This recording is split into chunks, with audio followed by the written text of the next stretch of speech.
প্রিয় খামারি ভাইরা, আশা করি আপনারা প্রত্যেকে ভালো আছেন। মহান সৃষ্টিকর্তার আশীর্বাদে আপনাদের শস্যস্থানে দেখুন চাচা যে বাতিজা, তো যে এটা আমার বাতিজা।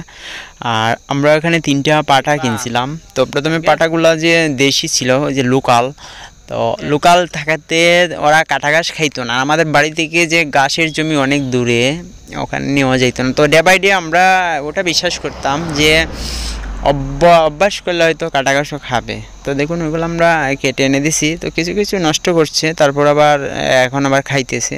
তো 5300 টাকা দিয়ে আমার 3টা পাটা কিনা ছিল।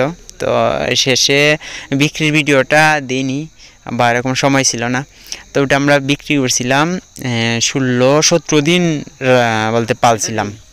16-17 দিন পরে ওটা আমরা 7500 টাকা দিয়ে বিক্রি করছি। তো দেখুন আমি ওটাই করছি যে আমাদের ফ্যামিলিতে যেমন বাবা গরু পছন্দ করে বা আমি পছন্দ করি, ভাই আমরা সবাই পছন্দ করে। তো ওই যে আমার বাতিজা দেখুন, ওটাই গরু মহিষ তার ছাগল টাগল ছোটোবেলা থেকেই গরুর যে ওলান টোলান আছে ওখানে আপনার মুখ দিয়ে দুধ খাওয়া শুরু করে।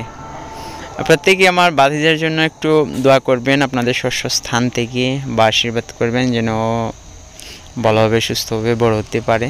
বড় হয়ে যে কোনো কাজে লাগুক, সমস্যা নাই। হালাল ব্যবসা যে কোনোটাতেই আমার মতো যদি ফার্মিংয়ে থাকে তাও ভালো।